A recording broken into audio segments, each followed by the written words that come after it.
அபி அபி ஒரு தேவதை. அபி பிறந்ததுல இருந்த என் உலகமே அவதான் ஆயிடுச்சு. நாங்க 2 பேரும் அடிச்ச கூத்துக்கு எல்லையே இல்லை.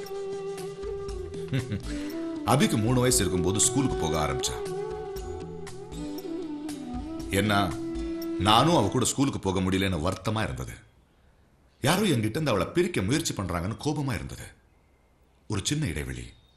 ஆனா கொஞ்ச நாள்ல அது பழகிடுச்சு. அபி வளர்ந்தா, கூடவே நானும் வளர்ந்தேன். அபியும் நானும் ரொம்ப க்ளோஸ் ஃப்ரெண்ட்ஸ். சின்ன சின்ன விஷயத்துக்கெல்லாம் சண்டை போடுவோம், ஆர்கியூ பண்ணுவோம்.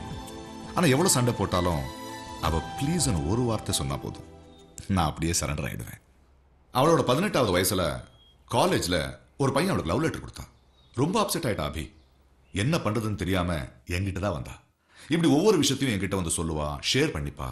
எனக்கு ரொம்ப பெருமையா இருந்தது, ரொம்ப சந்தோஷமா இருந்தது. You know, life was so beautiful.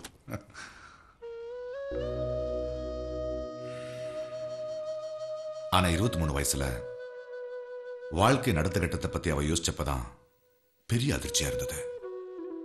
மறுபடியும் ஒரு இடைவெளி. தடுமாறிட்டேன். ஆனா கடைசியில ஒரு நண்பனா என்ன செய்யணுமோ அதான் செஞ்சேன்.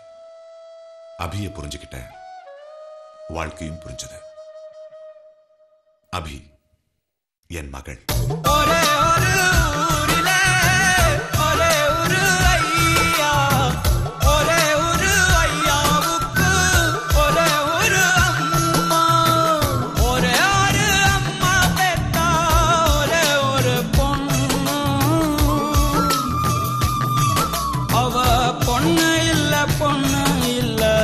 கடவுளோட கண்ணா. யோசிச்சு பார்த்தா ஒரு குழந்தை பிறக்கும் போது கூடவே ஒரு அப்பாவும் பிறக்கிறான். என்ன குழந்தைங்க கிடுகிடுன்னு வளர்ந்துடுறாங்க. சில அப்பாக்கள் வளரவே மாட்டாங்க, இல்ல கொஞ்சம் லேட்டா வளருவாங்க. என்ன மாதிரி.